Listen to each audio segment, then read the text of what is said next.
Жители поселка Таумыщ, села Кутол Очимчирского района ранним утром собирают ароматные чайные листы на плантации. Работы много, ведь здесь около 12 гектаров. Но, по их словам, трудиться только в радость, ведь впервые за долгие годы чайную отрасль, так славившуюся в советское время в Абхазии и за ее пределами, пытаются возродить.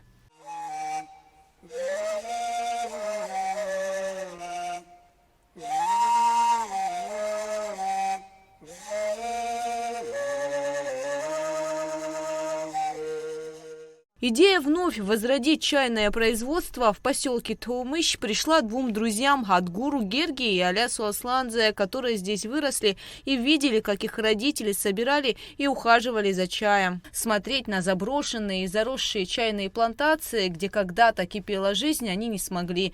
Чай здесь начали выращивать еще в начале 20 века. Уникальный климат и плодородная земля сделали это село знаменитым своими плантациями. Однако распад СССР, грузино-абхазская война и экономическая блокада привели к запустению. В послевоенное время чайная отрасль была заброшена. Несколько лет назад друзья начали активную работу на этих участках. Они собственными силами подрезали и очистили чайные кусты. Поддержку оказало государство. Основное, что мы смогли сделать, это в какой-то мере сохранили плантации. Вот это самое главное для нас было с самого начала. И на сегодняшний день, пускай немного, но это, как вы видно, вы сами можете убедиться, сохранили плантации. В 2020 году мы с Адгуром, здесь у нас какие-то планы были, там чем-то занимались. Адгур говорит, давай начнем, говорит, их 2-3 гектара, говорит, почистим, посмотрим, что будет, говорит, может, роллер купим, печку купим, но своими силами. И мы вот так начали. Потом тихо-тихо, вот это здание мы построили за свои деньги. Адгур продал свою фуру, имел, он продал свою фуру, мы вот за эти деньги это здание построили. А потом в 2021 году появилась программа по Минсельхозу, и мы туда подали заявление, чтобы мы хотим, вот так мы показали, что у нас чайные плантации уже были восстановлены, очищены. Мы им показали, чтобы они нам помогли приобрести оборудование. Вот нам в 2022 году Минсельхоз на 2 миллиона 200 тысяч купили оборудование. Это завялочная линия, роллерный цех, ферментационный шкаф и сушильный шкаф. Вот эти 4 агрегата, вот там разбивочный еще стоит, вот это разбивочный. 5 станков они нам купили. В 2022 году мы получили от Минсельхоза вот это оборудование. А в 2023 году Аляс и Адгур получили грант на сумму 500 тысяч рублей по программе поддержки малого и среднего предпринимательства в Абхазии.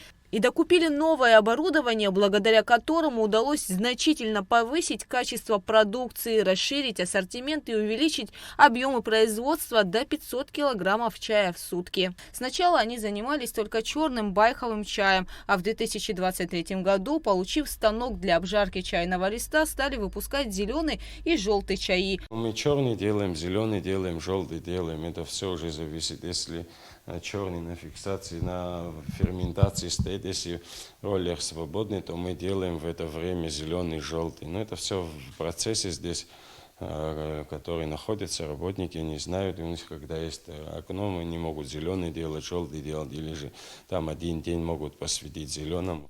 Местные жители отмечают, что сбор чая осуществляется вручную, что позволяет сохранять высокое качество. Работа кропотливая, каждый листок имеет значение, и они стараются собирать только лучше. В этом году руководители чайного производства Адгур и Аляс начали экспериментировать с новыми сортами, включая менее распространенные виды. В этом помогли и новые знакомства. Марина Толмачева, основатель компании Zen Tea и владелица собственных плантаций в Краснодарском крае, приехала в Кутол, чтобы обменяться опытом и помочь в разработке новых видов чая на территории Абхазии.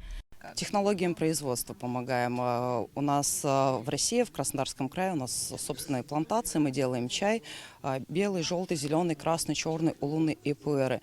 И здесь ребята тоже органику делают. И делают до момента нашего знакомства делали черный, зеленый, желтый чай и белый. Мы им сейчас принесли технологии красного, улунов и габа чаев. Это абсолютно новая технология, которая придумана была японцами в 80-х годах, бескислородная ферментация.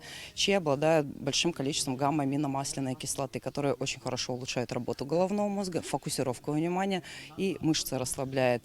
И ребята очень хорошо умеют делать чай и очень хорошо восприимчивы к новым знаниям, открыты. И вот у нас коллаборация такая, мы с ними делаем сейчас и габа-чай тоже, здесь на территории Абхазии.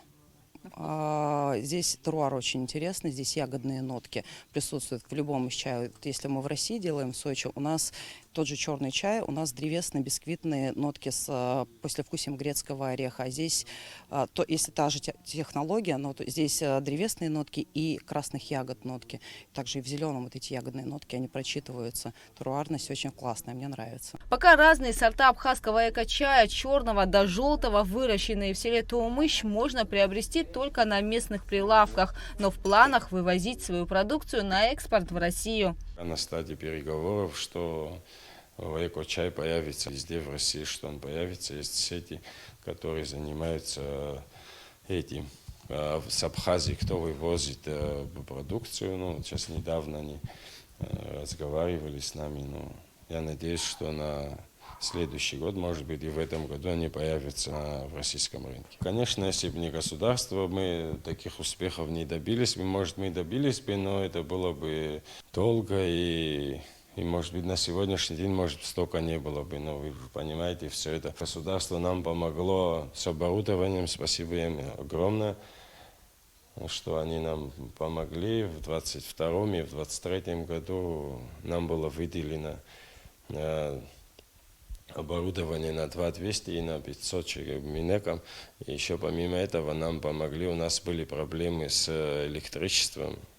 Трансформатор общий был, и мы этим питались. Но протяженность большая была, нам электроэнергии на оборудование не хватало. Эти оборудования не рассчитаны на хороший свет. Если к ним свет мало поступает, то они плохо работают. Если печка при нормальном свете сушит час 20, то при плохом свете он 2-2,5 часа сушит. И в этом процессе чай тоже портится. 2,5 часа он не должен сушиться. И из-за этого вот в этом году, в 2024 году, мы обратились к правительству, и они нам помогли. Черноморэнерго нам протянул свыше 400 метров высоковольтной линии. В сезон на плантации в цехе работают около 40 человек. За свой труд в день они получают до 3000 рублей. В этом году сезон сбора начался в апреле, рассказывает Адгур Гергия. Никогда такого не было, всегда, все время. Значит, майский чай, это самый первый чай считался. В этом году чай как бы подошел, что ли, вырос в апреле. И вот с апреля по октябрь месяц у нас сегодня тоже идет сбор. Но это не значит, что мы, значит, все это время работали беспрерывно. В мае было основное количество, потом из-за засухи летом, значит, мы попробовали полить поля. В советское время чайная отрасль Абхазии достигла своего расцвета. Площадь чайных плантаций составляла 14 гектаров, а объемы производства превышали 25 тонн чая в год. Чай был важной частью экономики региона, экспортировался в другие республики СССР и пользовался большим спросом. Сегодня государство поддерживает предпринимателей и развитие традиционных культур, которые славились на протяжении долгих лет за пределами Абхазии, и надеется на их возрождение. Гугуца Вардания, Налач Кенджерия, Саида Гухава, Абхазское телевидение.